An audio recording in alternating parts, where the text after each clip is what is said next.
But you notice that just through one iteration, they suddenly became very separate. Okay.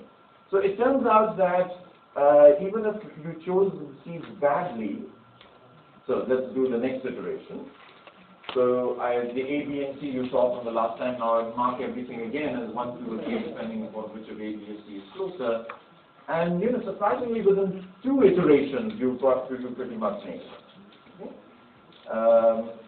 So what's the basic problem with this is that if you have too many variables, meaning you have 50, 60 variables that you typically don't, because by the time you use matrix scaling, maybe you'll get it down to only maybe 20 or 50 attributes.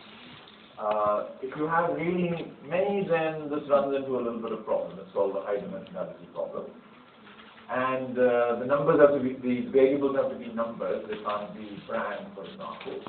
If it's brand, then you've got to, if one of the variables is brand, you've got to dummy code it. And that doesn't work very well with the k-means. And the number of archetypes, the K that we're talking about, the number of clusters is very rarely known in advance. So you've got to try K equal to 2, K equal to 3, and so on, and see somehow which segmentation comes out to be the best.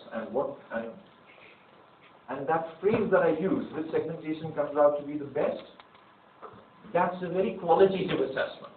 It's not like an R-square kind of thing. There is an R-square kind of measure, but that's not suggested. What is best depends upon this cost-benefit ratio that I talked about earlier.